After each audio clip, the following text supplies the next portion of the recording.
선교를 정의할 때는 성경적 관점에서 또 역사적 관점에서 또 전략적 관점에서 문화적 관점에서 또 목회적 관점에서 선교에 대해서 정의를 해야 합니다. 이 시간에는 성경적 관점에서 본 선교, 신학 성경 관점에서 본 선교, 또 구체적으로 말씀드리면은 예수님이 말씀하신 선교죠. 요한복음 20장 21절 내가 너희를 보낸 것 같이 하나님이 나를 보낸 것 같이 나도 너희를 보내노라. 너희는 두 가지 의미입니다. 개인도 해당이 되겠지만 그 당시 제자들도 해당이 되고 또 제자들을 통해서 창립된 교회를 의미합니다. 그러니까 너희를 보낸다고 하는 것은 선교사 개인과 또 교회를 통해서 복음화시키는 거죠. 그래서 이것을 우리는 선교적 교회다 이런 관점을 가지고 성경적 관점에서 보는 선교적 교회, 선교적 관점에서 보는 선교와 교회 이런 차원에서 한번 쭉 살펴보도록 하겠습니다. 자, 신학에 있어서 선교는 복음서는 선교적 메시지의 생생한 기록들이고 또 서신서들도 선교적 변증서로서 선교사에게 실제적인 어떤 증거고 실체라고 볼 수가 있죠. 신약의 배경은 여러분 잘 아는 대로 중강시대의 그 배경이 있습니다. 성경적 관점에서 선교를 연구하는데 중강시대 선교는 중요한 비중을 차지하고 있다고 베르카일이 이야기한 적이 있죠. 역사학자죠. 유대인들이 흩어져 살던 기간에도 그들은 이방 사람들을 개종시키려고 했던 흔적들을 볼 수가 있습니다. 이러한 개종의 노력은 후일 그리스도인들의 선교적 노력과 연결이 됩니다. 신약의 초대교회가 왕성한 선교 활동을 펼 수 있었던 것은 바로 이 중간 시대의 유대인들 디아스포라에 의해서 회당이 만들어지고 또 70인역 성경이 만들어졌기 때문에 그렇습니다. 우선 디아스포라를 보게 되면 포로 귀환 후에 많은 유대인들이 이방 땅에 남아있게 됩니다. 느헤미야 7장 66절에 온 회중의 합계는 42,360명이었다고 되어 있고 스갈에서도 2장 64절에 온 회중의 합계가 42,360명이었다. 이렇게 성경에 기록이 되어 있습니다. 즉 포로로 잡혀갔던 사람들이 유대민족이죠. 유대민족. 유다지파죠. 유다지파와 베냐민 위주로 이제 돌아오게 되고 또 바벨론으로 잡혀갔다든지 아스루로 잡혀갔던 사람들 나머지 12지파가 되겠죠. 12지파 중에서 10지파가 되겠죠. 그 이스라엘 백성들이 유대인들이 많이 남아있게 되죠. 그들이 이제 남아있던 지역이 소아시아나 마게도니아나 아가야나 이탈리아나 애굽이나 또 이런 데 남아있으면서 바로 그들이 헬라 세계에 많은 영향을 미쳤고 또 이것들이 기독교를 복음화하는 어떤 준비의 발판이 됐다는 그런 과정을 볼 수가 있고 또 바로 이것이 회당 선교죠. 흩어진 유대인들이 그곳에서 회당을 건립해서 경건과 율법을 가르치기를 계속했다. 유대인은 어디 가든지 회당을 세웁니다. 그리고 회당은 전도의 또 예배의 장소로 이용되게 됩니다. 중간 시대에 이제 70인의 이 성경 번역은 대단한 기여를 한 거죠. 구약의 아름다운 사상을 헬라 세계에 전할 수가 있었고 또 초대교회가 헬라어로 구성된 성경을 사용할 수 있었던 것은 바로 72역이 번역된 그 성경의 헬라어 번역이 있었기 때문이다는 귀중한 보고를 우리가 할 수 있습니다. 이제 신약에 있어서 하나님의 나라와 선교는 베르카일이 선교학을 하나님은 당신의 왕권 속에서 최고의 주권자가 되신다 이렇게 정의를 했습니다. 그래서 하나님 나라의 복음의 핵심은 로마서 10장 9절에서 10절에 기록되어 있는 것처럼 네가 만일 네 입으로 예수를 주로 시인하여 또 하나님께서 그를 죽은 자 가운데서 살리신 것을 내 마음에 믿으면 구원을 받으리라 하는 말씀. 사람이 마음으로 믿어 의에 이르고 입으로 시언하여 구원에 이르느니라 하는 이 말씀이 하나님 나라의 복음의 핵심이죠. 사도 바울은 고린도후서 4장 5절을 통해서 우리는 우리의 전파하는 것이 아니라 오직 그리스도 예수의 주되신 것과 또 예수를 위하여 우리가 너희의 종된 것을 전파한다 하고, 바로 예수 그리스도가 바로 복음의 핵심이죠. 하나님 나라와 교회의 관계에서 교회는 이 땅에서 역할을 섬기는 존재다 하고 이렇게 또 설명도 하게 됩니다. 로자노회에서는 그래서 전도와 사회봉사 이 두 가지를 기독교인의 의무라고 강령을 준비한 적도 있습니다. 하나님의 주권적 통치는 그의 백성들과 그를 알지 못하는 세상 나라들과 보이지 않는 공중의 세력들에 의해서 자인에게 저항을 받으며 반대를 받고 있다. 시브리서 5장 8절, 그가 아들이면서 받으신 고난으로 순종함을 배워서 하는 말씀이 있고, 누가복음 22장 31절에도 시몬아 시몬아 보라 사탄이 너희를 밀가부르듯 하려고 요구하였으나 하는 말씀도 있고, 베드로전서 1장 6절에 8절, 그러므로 너희가 이제 여러 가지 시험으로 말미암아 잠깐 근심하게 되지 않을 수 없으나 오히려 크게 기뻐하는도다. 너희 믿음의 확실함은 불로 연단하여도 없어질 것보다 더 귀하여 예수 그리스도께서 나타나실 때 칭찬과 영광과 존귀를 얻게 할 것이니라. 예수를 너희가 보지 못하였으나 사랑하는도다. 이제도 보지 못하나 믿고 말할 수 없는 영광스러운 즐거움으로 기뻐하나니. 이런 말씀이 바로 복음을 전하는 데는 여러 가지 저항이 있고 반대가 있고, 그러므로 이 반대와 저항을 무릅쓰고 끝까지 복음을 전하는 것을 순교적 사역이라고 합니다.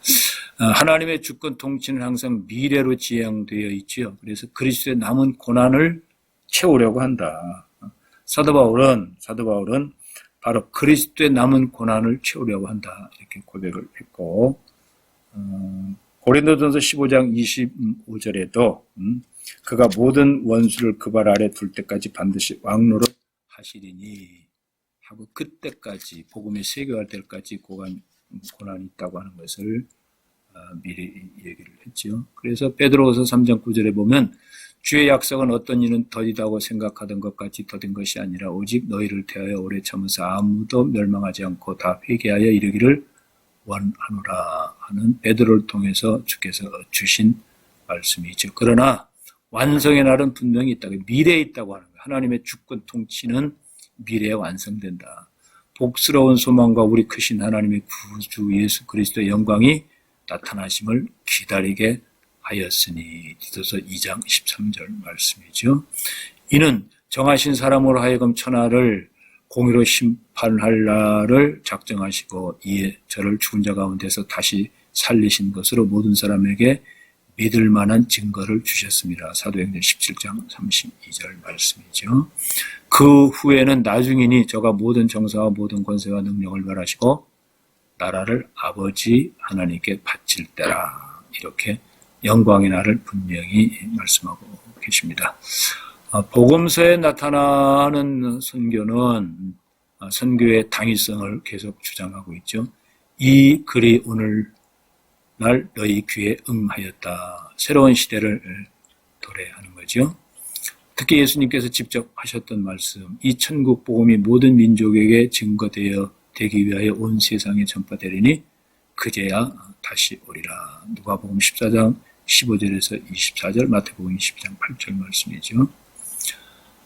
왜냐하면 모든 것이 다 준비되어 있기 때문이죠. 하나님 편에서는 모든 것이 다 이루어졌다. 고난, 화목도 다 성취됐다고 하는 말씀이고, 이미 예비되고 절정해 있지만은 먼저 주님의 종들은 열심히 일해야 하는 기간이 있다고 하는 말씀이고, 이 중간 기간에는 선교의 명령이 집중되어 있고 중간 기간의 의미를 부여해 주는 것이 바로 선교 명령이다. 예수님께서 이방 선교를 많이 강조하셨죠. 예수님께 공생애 때에 이방인 갈릴리 지역에서 사역을 많이 하셨습니다. 특별히 요한복음 4장에 사마리아 여인들에게 복음을 전하셨고, 또 누가복음 17장 10분둥이와 사마리아인들, 또 마태복음 8장의 백부장과 하인, 마가복음 5장 거라사 지방의 귀신 들린 자, 또 마태복음 15장에 나오는 술보내의 여인들, 다 이방인들이죠. 예수님의 공생의 사역은 한마디로 다시 표현한다고 하면은 지구촌을 잔치집으로 바꾸시겠다고 하는 것이죠. 잔치집으로 만들어 놓으셨으나 아담 가정이 초상집으로 잃어버리고 아담 가정이 잃어버렸던 초상집을 다시 하나님의 아들이 이 땅에 직접 오셔서 인카네이션 하셔서 성육신 하셔서 잃어버렸던 초상집을 잔치집으로 바꾸시는 이 사역, 이것이 곧 선교입니다. 그래서 선교 현장에는 초상집 같은 상황들이 잔치로 변해지는 역사가 있어야 되죠. 사마리아 여인들도 잔치의 인생을 바꾸게 됩니다. 열문둥이도 마찬가지죠. 초상집 같은 인생이 잔치집으로 바뀌게 되고 백부장이 부탁했던 그 하인도 원격지를 통해서 잔치의 인생이 되게 되고 또 귀신 들렸던 자들 또 스르보니아 여인도 마찬가지지요. 초상집 같은 인생, 참으로 허무한 인생, 하루살이 같은 인생이 예수 그리스도의 선교에 의해서 바로 잔치의 인생으로 바뀌었다. 그래서 예수님의 선교 모델은 바로 우리가 따라가야 할 모델입니다. 즉 성육신적 모델이 곧 선교 모델이 되는 거죠. 거룩하고 악이 없고 더러움이 없고 죄인에게서 떠나 계신 분, 그러면서도 세리와 죄인들의 친구가 되시고 또 세례요원에게 세례도 받으시고 두강도사에서 십자가형도 지시고 그리스도의 마음을 품고 선교하라고 하는 빌립보서 2장 5절의 9절 말씀은 우리가 깊이 기억을 해야 합니다. 잘 아는 말씀이죠. 빌립보서 2장 5절에서 9절 너희 안에 이 마음을 품으라 곧 그리스도 예수의 마음이니 그는 근본 하나님의 본체시나 하나님과 동등됨을 취할 것으로 여기지 아니하시고 오히려 자기를 비워 종의 형체를 가지사 사람들과 같이 되셨고 사람의 모양으로 나타나서 자기를 낮추시고 죽기까지 복종하셨으니 곧 십자가에 죽으심이라. 그러므로 하나님이 그를 지극히 높여 모든 이름 위에 뛰어난 이름을 주사. 바로 그리스도의 마음, 아버지의 마음을 가지고 선교하라고 하는 것입니다. 사역의 형태는 전파하고 교육하고 치유하는 것이죠. 예수님께서 크게 사역하셨던 것이 세 가지 사역이잖아요. 티칭과 힐링과 프리칭이죠. 예수님께서 온 갈릴리에 두루 다니사 저희 회당에서 가르치시고 천국 복음을 전파하심에 백성 중에 모든 병과 모든 약한 것을 고치셨다. 티칭과 힐링과 프리칭입니다. 몸과 영혼 그리고 인간의 슬픔과 고통과 질병의 죽음의 문제들을 복음을 통해서 다 치료해주고 또 말씀을 통해서 또 회복시켜 주시는 것, 이것이 선교고 이런 구체적으로 또 실제화하는 방법이 또 병원과 학교와 NGO 단체와 사회봉사 활동 이런 모든 것들이 접촉종이 돼서 끝내는 복음을 통해서 그들을 하나님의 자녀되게 하는 역사, 이것이 지금 선교 명령이 되는 것이지요. 중요한 것은 이제 교회는 처음부터 성령의 능력을 받았기 때문에 선교할 수 있는 충분한 역량을 갖고 있었다. 다시 이야기하면은 자, 예수님이 아버지가 나를 보내신 것 같이 나도 너희를 보낸다. 부활하셔서 하셨던 말씀이에요. 부활하셔서 하셨던 말씀입니다. 부활하시기 전에 요한복음 14장 1절에 이렇게 말씀하셨죠. 너희는 마음에 근심하지 말라. 하나님을 믿으니 또 나를 믿으라. 그러니까 제자들 입장에서는 예수님께서 이스라엘 백성들을 로마의 압력으로부터 전쟁과 기근과 또 염려로부터 해방시키시고 바로 이스라엘 백성들을 포로로 돌아왔던 그런 이스라엘 백성들을 다윗이 세웠던 그런 거룩한 나라로 세우기를 원했는데 또 그런 목적을 말씀하셨기 때문에 하나님의 나라를 말씀하셨기 때문에 제자들은 3년 동안 모든 것을 버리고 다 예수님을 쫓았습니까? 그런데 십자가를 지기 바로 전날 밤에 떠나시겠다고 말씀하시는 거예요. 십자가를 지시겠다고 말씀하시는 거예요. 그러니까 제자들이 그럴 수는 없습니다. 우리가 3년 동안 예수님과 함께 천국 복음을 전하면서 이 나라에 하나님 나라가 건설되는 것이 목표였었는데 그것을 보지 못하고 떠나시면 되겠습니까? 할 때에 유명한 말씀을 하셨죠. 이것이 바로 돌아가시기 전에 하셨던 유언의 복음이죠. 너희는 마음에 근심하지 말라.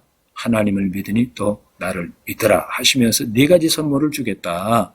하나는 천국이죠. 두 번째는 부활이죠. 세 번째는 기도의 특권이죠. 네 번째는 성령입니다. 그리고 십자가에 돌아가셔서 부활하셔서 첫 번째 하셨던 말씀이 바로 성령을 보내시겠다고 하셨고, 부활 승천하시면서 오순절날 마가의 다락방에 성령이 임했지 않습니까? 그리고 성령이 임했던 그 자리가 곧 초대교회가 창립이 된 거죠. 그러니까 교회는 처음부터 선교할 수 있는 교회로 능력을 받았다고 하는 거예요. 그러니까 교회는 처음부터 선교적 교회가 된 거죠. 선교적 교회. 하나님은 교회를 세워서 영광을 받으셨습니다. 그런데 교회 밖에는 아직도 영광을 받아야 할 열방이 있는 것이죠.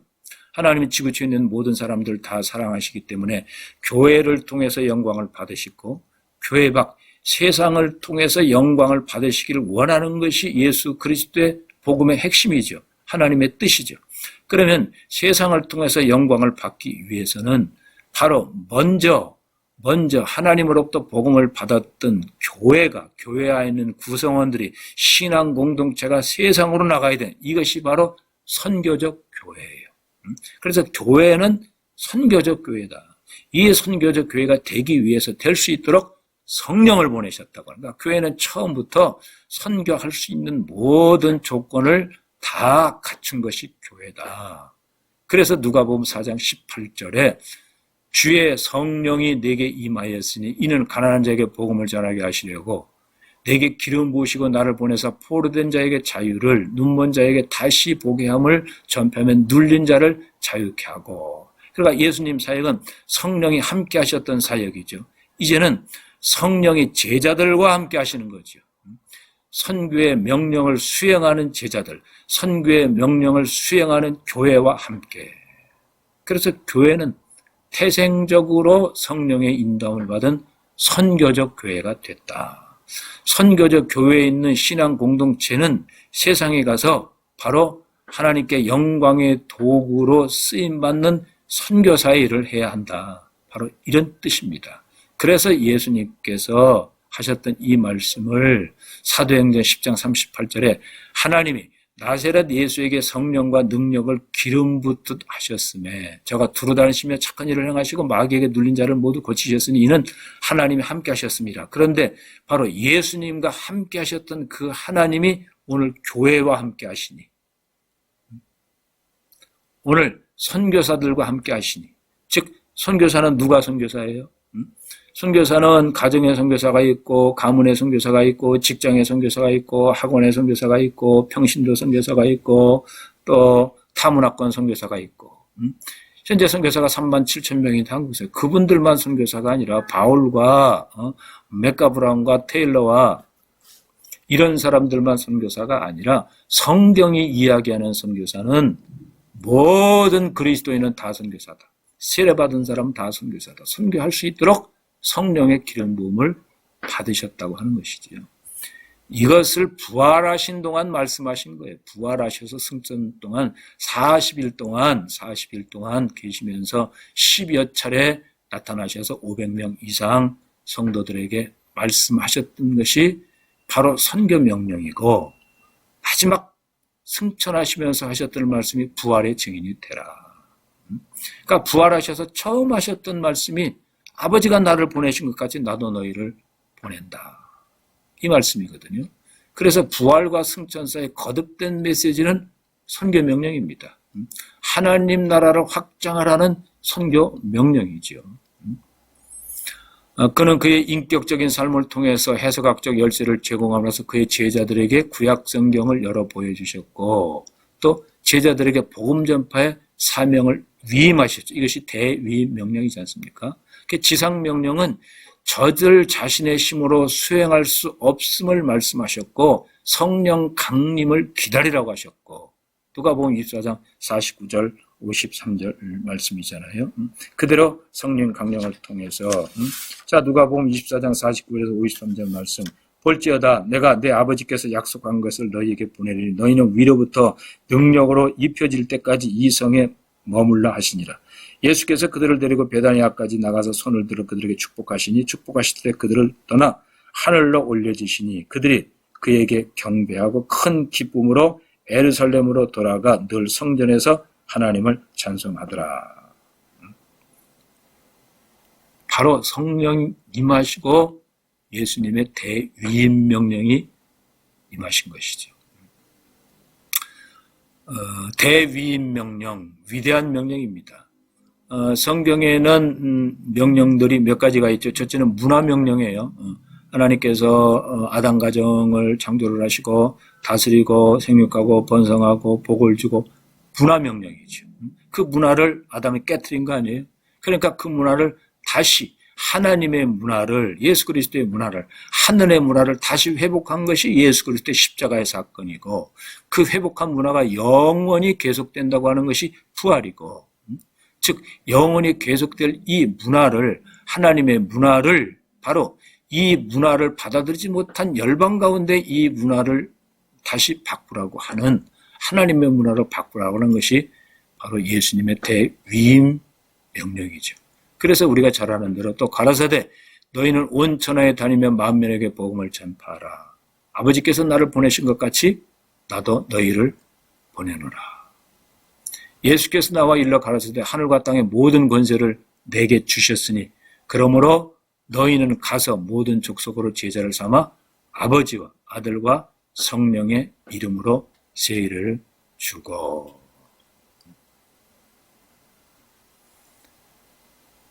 교회는 선교로 세운 것이 아니라 그리스도께서 세우신 거예요. 그리스도는 선교를 확장시킬 것을 제자들에게 명령하신 것이죠.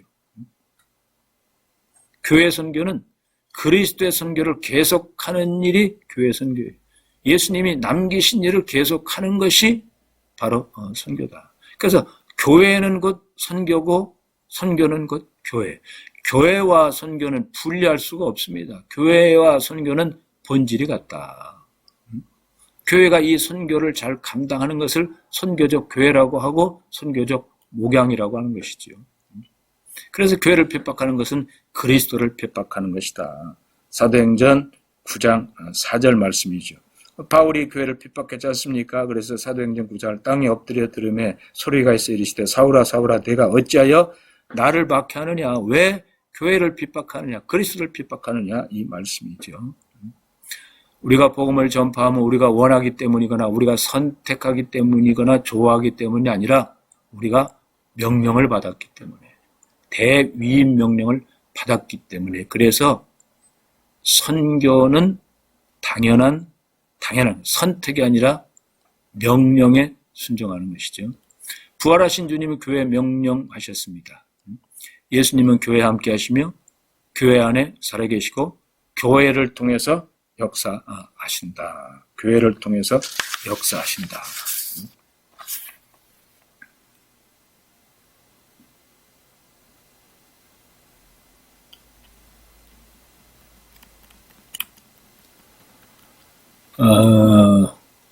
위임 명령을 줄 때 네 가지 주요한 단어가 있죠. 가라. 명령이 아니라 부정 과거 분사입니다. 출발하라. 떠나라. 경계를 넘어라. 문화의 장벽과 언어의 장벽과 지리의 장벽과 모든 장벽을 넘어서 그곳에 가서 하나님의 영광을 위한 교회를 개척하라고 하는 것이죠. 교회 개척 안에 제자 훈련도 있고 그 안에 모든 것들이 다 포함되어 있는 것이죠. 사회적 경계, 인종적 경계, 문화적 경계, 지리적 경계를 넘어서 출발하라고 하는 뜻이죠. 그래서 초대교회로 하여금 계속적으로 경계를 넘어 순회하던 예수님과 그의 제자들이 생각나는 말이죠. 자, 제자 삼으라. 명령형입니다, 이건. 오늘 제자 훈련은 어떤 새로운 것이 아니라 예수님의 방법이에요. 말씀하시되 나를 따라오너라 내가 너희를 사람을 낚는 어부가 되게 하리라 하셨던 말씀이잖아요. 그 제자됨의 의미는 그의 죽음과 부활에 참여하는 거죠. 메시아 왕국의 도래를 향한 행진에 참여하는 것이 이게 제자됨입니다. 마가복음 3장 14절 또 산에 오르사 자기의 원하는 자들을 부르시니 나온지라. 이에 12를 세우시니 이는 자기와 함께 있게 하시고 또 보내사 전도도 하며. 그 당시는 표현이 전도했었지만은 이제는 전도가 선교가 된 거죠. 제자가 그 선생보다 높지 못하나 무릇 온전케 된 자는 그 선생과 같으리라. 예수님은 팔레스타인 지역에서 복음을 전했지만 제자들은 유대와 사마리아와 땅 끝까지 복음을 전하는 그 주님이 하셨던 일보다도 더 큰 일을 하시지 않습니까? 무릇 온전케 된 자는 그 선생과 같으리라는 말씀이 그 말씀이죠. 또 내가 많은 증인 앞에서 내게 들은 바를 충성된 사람에게 부탁하라. 저희가 또 다른 사람들을 가르칠 수 있으리라. 사도 바울이 디모데에게 부탁했던 선교의 권면이지요.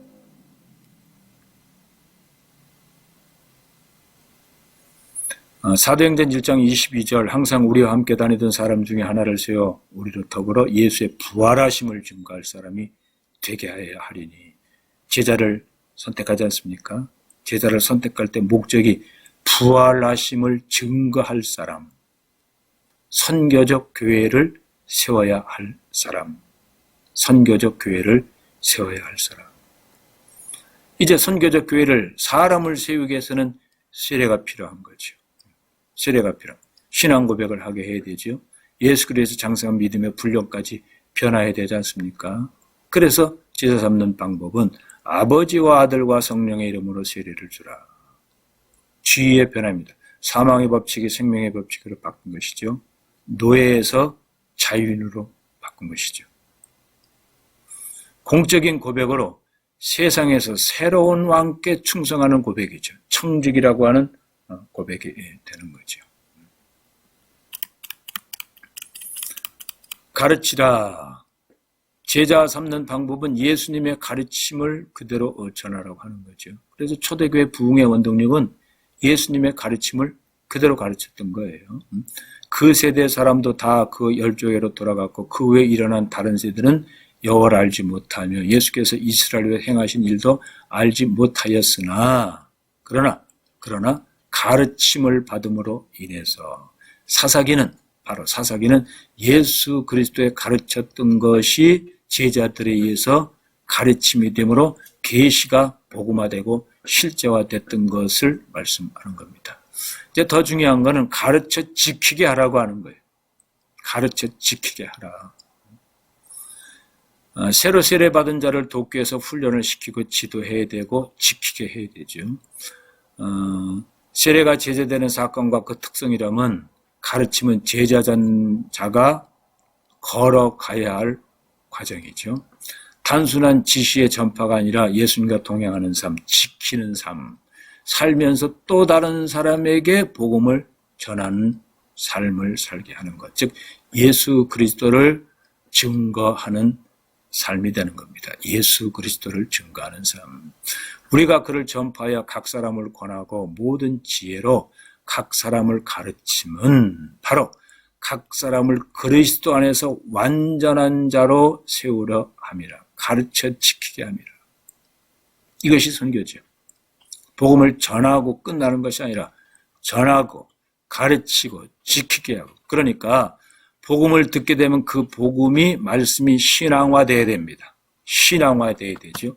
그 신앙은 바로 자기 생활화가 되라고 하는 거예요. 생활화. 그러니까 생활화가 돼야 생활의 현장에서 다른 사람에게 영향을 끼치는 문화화가 된다고 하는 거예요. 그리스도인의 문화가 만들어진다고 하는 거죠. 그러니까 복음은 바로 신앙화, 생활화, 문화화가 되어야 된다.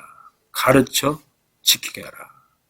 그래서 에베소 4장 13절 우리가 다 하나님의 아들을 믿는 것과 아는 일에 하나가 되어 온전한 사람을 이루어 그리스도의 장성한 분량이 충만한 때까지 이르게 하려니. 그리스도의 믿음의 장성한 분량, 그리스도의 사랑의 장성한 분량, 그리스도의 소망의 장성한 분량, 그리스도의 인내가 장성한 분량, 그리스도의 영혼을 사랑하는 열정이 장성한 분량, 바로 이 분량을 말씀하는 것이죠.